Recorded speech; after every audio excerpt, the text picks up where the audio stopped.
apresentou aqui, vamos para mais uma redação semanal, cujo tema é saúde e meio ambiente. Pessoal, essa semana nós vamos trabalhar esse tema porque nós vamos participar da Olimpíada Brasileira de Saúde e Meio Ambiente da Fiocruz, ok? Então, a gente vai se aprofundar mais no assunto. Então, lá adiante, a gente vai ver do que se trata a saúde e do que é meio ambiente. A gente vai ver que é muito mais do que a gente conhece, tá bom? Então, vamos lá para a definição.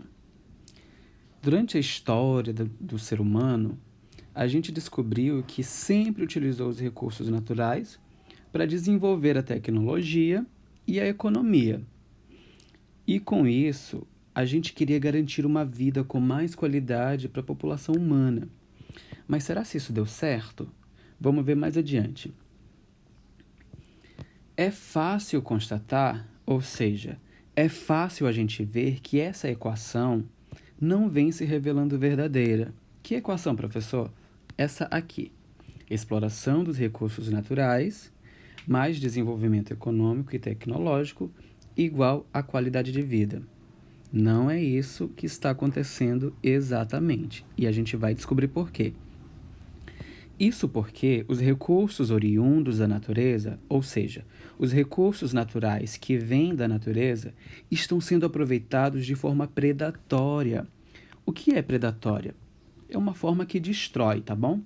E isso causa graves danos ao meio ambiente e refletindo negativamente na própria condição de vida e saúde do ser humano. Olha só que interessante. Então, quer dizer que a gente explora os recursos da natureza para ter um bom desenvolvimento econômico e tecnológico, para a gente ter uma boa qualidade de vida. Mas se a gente quer ter uma boa qualidade de vida, como é que a gente está destruindo a natureza? Olha só que interessante essa pergunta, né? Vamos mais adiante. A busca do homem por uma vida melhor está lhe trazendo doenças, problemas sociais e comprometendo seu futuro na Terra, já que as suas ações são altamente degradantes, ou seja, essas ações são destrutivas, como a gente pode ver nas imagens, né? A gente está produzindo lixo e jogando na natureza, a gente não está tratando direito, a gente está poluindo o nosso próprio ar com fumaças e poluentes de carros, de fábricas, indústrias, enfim, e a gente está poluindo os nossos rios, mares, oceanos, de forma que a gente está acabando com a qualidade da nossa própria água, gente. Olha só, como é que a gente destrói a natureza se a gente quer ter uma boa qualidade de vida? A pergunta permanece. Vamos dar continuidade. Vamos ver então o que é saúde. A palavra saúde também deve ser compreendida de forma abrangente, não se referindo somente a ausência de doenças, porque a gente acha que saúde é só não estar doente, né? Mas sim ao completo bem-estar físico, mental e social de um indivíduo. Assim, a saúde tem como fatores determinantes e condicionantes a alimentação, a moradia, o saneamento básico, o meio ambiente, o trabalho, a renda, a educação, o transporte, o lazer e o acesso aos bens e serviços essenciais. Calma que eu vou explicar cada ponto direitinho para vocês. Ele está dizendo aqui que são fatores determinantes e condicionantes. Ele quer dizer o seguinte, que para a gente ter uma boa saúde, né, físico, mental e social, a gente precisa se alimentar bem, não é verdade? A gente precisa ter uma casa segura, que nos proteja do frio, da chuva, de insetos, de animais peçonhentos, enfim. A gente precisa de saneamento básico, ou seja, é um bairro que tenha esgoto, que tenha asfalto, que tenha calçada, que tenha todas essas formas físicas que nos proporcionam conforto, né? Que não vão deixar água parada, que não vão acumular sujeira, que não vão atrair insetos na nossa rua, enfim.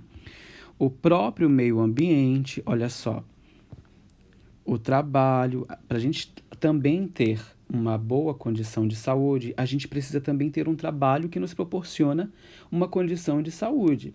A gente precisa trabalhar num local seguro, limpo, que nos dê essas condições, entendeu? Renda. O que é renda?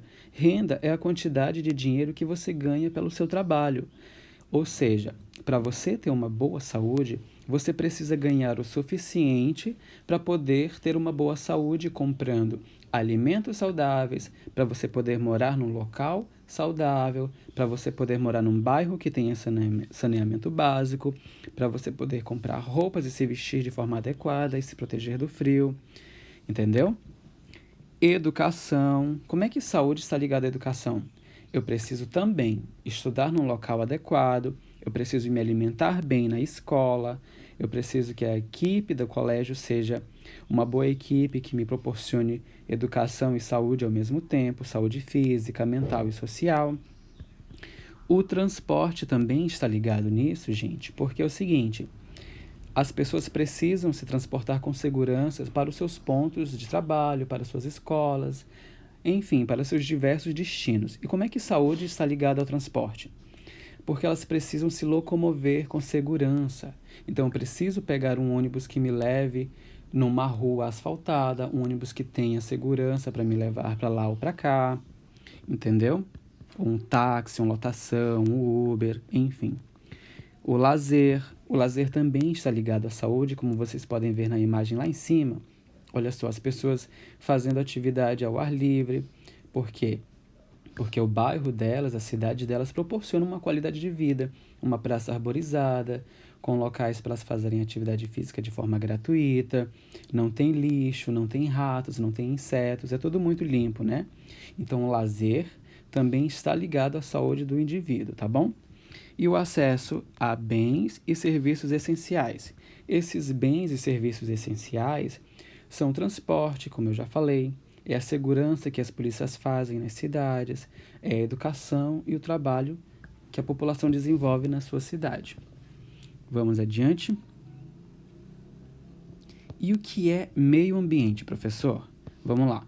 Entende-se que a expressão meio ambiente deve ser interpretada de uma forma ampla. Ou seja, não é só a natureza, tá bom? É mais do que isso. Não se referindo apenas à natureza propriamente dita. Olha só, não se referindo apenas à natureza propriamente dita, mas com suas inúmeras interações que ocorrem dentro de sistemas naturais, artificiais, sociais e culturais. A gente pode pegar como exemplo tudo aquilo que eu falei anteriormente, definindo saúde, e trazer para cá. Ou seja, o meio ambiente, ele pode ser a nossa forma de viver, a nossa cidade, a nossa cultura. Por exemplo, em Boa Vista, como é o meio ambiente em Boa Vista? Então, a cidade de Boa Vista, ela é muito arborizada, ela costuma ser limpa, tem muitas praças, nós temos teatro, nós temos shopping, né? Nós seguimos as regras da cidade, as leis de trânsito, nós colocamos o lixo para fora dia sim, dia não, ou todos os dias, né? Nós saímos para trabalhar, nós saímos para estudar, nós saímos para nos divertir. Isso também é o meio ambiente, tá bom? Então, os artificiais são as praças públicas, os naturais são os banhos, as praias que a gente costuma frequentar, os sociais e culturais são as escolas, os trabalhos, os teatros, os shoppings. Então, o meio ambiente é tudo isso que a gente vive em uma cidade, ok? Vamos mais adiante para os riscos ambientais e a saúde humana. Estão vulneráveis as pessoas, né, que estão vulneráveis à poluição atmosférica. Quem lembra das aulas do Newton, poluição atmosférica, né, que tem a ver com o ar que a gente respira. Estão vulneráveis à poluição atmosférica populações que residem, que moram, que trabalham ou que transitam em regiões metropolitanas. Metropolitanas são as cidades grandes, com prédios, indústrias, centros urbanos. Vocês já viram isso na aula da Tia Elô, de Geografia. Centros industriais, áreas sob impacto de mineração, Essas áreas sob impacto de mineração têm muito a ver com, a gente pode pegar como exemplo os garimpos que estão cavando os rios em terras indígenas, estão colocando produtos químicos na água para descobrirem onde é que tem ouro e tudo mais. E esses produtos químicos vão com certeza matando os peixes, matando a vida marinha daquela região. Eles vão cavando, vão desmatando, derrubando árvores, né? E também áreas sob influência de queima de biomassa, ou seja, queima de lixo, queima de árvores, queima de plantações, e áreas de relevância para a saúde pública de acordo com a realidade local e regional. Ou seja, de acordo com a realidade local-regional, é porque vai depender de cada cidade, cada estado, cada país vai degradar o ambiente de uma forma diferente, de acordo com as necessidades delas, e de forma incorreta, né? A gente está vendo aqui imagens da água com várias coisas que podem contaminar a água que a gente bebe, que a gente usa para tomar banho, para lavar as coisas, enfim. A gente está vendo aqui também na imagem abaixo como as crianças que não têm condição de saneamento básico adequado na cidade delas. A gente está vendo que elas estão tomando água, aliás, estão tomando banho com água inadequada, não é verdade? Vamos aí aos efeitos à saúde humana. A exposição humana, em especial de crianças e idosos, a poluentes atmosféricos pode provocar impactos para a saúde de acordo com a forma de exposição. Então, se eu estou me expondo a de uma forma bastante forte, né, que é aguda ou crônica, isso pode gerar o agravamento, ou seja, pode piorar as doenças que eu já tenho, por exemplo, ou o aumento do número de casos de doenças respiratórias, doenças relacionadas à nossa visão, doenças relacionadas ao nosso coração, entendeu? Entre outros. O que diz a lei sobre isso? Na nossa Constituição Federal de 1988, diz o seguinte, que é direito universal, ou seja, do mundo todo, é um direito igualitário, todo mundo tem direito do cidadão, né? Todo mundo tem direito à saúde, ok? Olha só, é um direito universal e igualitário do cidadão à saúde. Se estabelece o direito ao meio ambiente equilibrado, com condições de saneamento básico, moradia e água potável condizentes com uma vida digna e com saúde socioambiental. Olha só, a lei diz que a gente tem direito a tudo isso, mas será que a gente está fazendo a nossa parte? As consequências de um modo de vida baseado no consumo não responsável atingem não apenas os seres humanos, mas todos os seres vivos, afetando as relações ecológicas entre eles. Vamos aqui para esse primeiro parágrafo aqui, falar sobre essas consequências. A gente viu que essas nossas atitudes de degradar o meio ambiente afeta todos os seres vivos, ou seja, não é só os humanos que vão sofrer com as consequências, são os animais também. Vamos dar continuidade? No entanto, a percepção da importância de agirmos individual e coletivamente para que não sejam prejudicadas diversas espécies de plantas e animais pode ainda não fazer sentido para muitas pessoas. Ou seja, as pessoas não estão entendendo que mesmo elas trabalhando sozinhas para proteger o meio ambiente, elas vão fazer uma grande diferença. Só que faz sim. E trabalhar na formação dessa percepção é um grande desafio para a educação ambiental. Ou seja, as pessoas não estão entendendo que elas fazem sim uma grande diferença, mesmo fazendo essa atitude sozinhos, mesmo separando o lixo, mesmo poupando água, mesmo cuidando da natureza. Elas acham que não estão fazendo a diferença, mas estão sim. Então, se vocês fazem isso na casa de vocês, se vocês não jogam lixo na rua, se vocês cuidam do lixo de vocês direitinho, se vocês não desperdiçam água, saibam que vocês estão sim fazendo uma grande diferença. E para finalizar, A sadia qualidade de vida depende do meio ambiente. A gente já viu isso. Então, se o meio ambiente não está equilibrado, se ele está sendo destruído, a gente não vai ter qualidade de vida. Então, é dever do poder público. Professor, quem é o poder público? O poder público são os nossos políticos, são os nossos juízes que trabalham no Supremo Tribunal Federal, é o nosso presidente, são os nossos prefeitos de todos os municípios, são os governadores, entendeu? Então, são todos eles que são responsáveis por promover, né, essa qualidade de vida e proteger as leis e a natureza.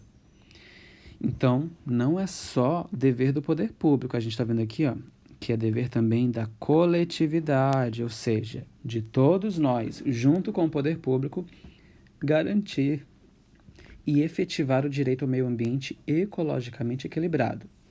Todos nós temos direito ao uso do meio ambiente. Ou seja, se nós todos podemos usar o meio ambiente, por que então todo mundo não deve, né, cuidar dele? Ele é nosso, então todos nós temos esse papel de proteger e cuidar. Também tem o dever de defendê-lo e preservá-lo para as gerações presentes e futuras.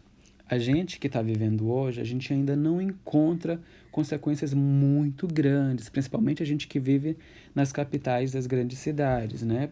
Boa Vista ainda não é uma capital de grande cidade, mas a gente tem uma qualidade muito boa de vida, não é verdade? A gente tem uma cidade organizada, limpa, arborizada, com estradas asfaltadas, ruas asfaltadas, enfim. Nós temos shopping, cinema, temos teatro, temos locais naturais para passar o final de semana, né? Nós temos praias, rios, igarapés, lagos, enfim. Nós temos uma qualidade de vida ainda muito boa. Agora, o que será que a gente vai deixar para as gerações futuras? Será que a gente vai deixar isso que a gente está vivendo hoje para elas? Ou no futuro elas vão encontrar rios, lagos secos e poluídos e não vão ter mais com que se entreter no futuro? A gente tem que ver isso aí também, né? Até porque serão nossos filhos, nossos futuros irmãos, nossos netos, enfim. Eu agradeço muito a companhia de vocês até aqui, mas agora eu quero falar para vocês sobre qual tipo de texto vocês podem fazer. Gente, eu coloquei lá que vocês podem fazer textos narrativos. Isso vocês já sabem. Vocês podem fazer poemas. Vocês podem fazer paródias, entre outros, tá? Fica a critério de vocês. Mas tudo escrito. Se vocês não souberem como é que se faz e mesmo assim quiserem fazer, me perguntem, ok? Me perguntem no privado ou na nossa sala virtual, ok? Ou na sala virtual. Eu terei o maior prazer de tirar essas dúvidas com vocês. Eu coloquei lá também que o mínimo de linhas é 15, ok? E o máximo, vocês se assustaram um pouco, né? São 10 páginas. Nossa, professor, 10 páginas? Sim, 10 páginas porque tem gente que vai querer, por exemplo, fazer uma paródia ou fazer um poema bem longo, entendeu? Tem gente que faz poemas de 3 a 5 páginas. As pessoas são bem criativas, então fica a critério de vocês, tá bom? Então, eu peço que vocês leiam lá na nossa sala virtual os comandos, as orientações com calma. Todas essas informações que eu expliquei aqui agora estão lá de forma mais completa. E ainda assim, gente, me perguntem, não tenham vergonha, ok? Mandem mensagem no privado, mandem mensagem na sala virtual, que eu terei o maior prazer em respondê-los, ok? Agradeço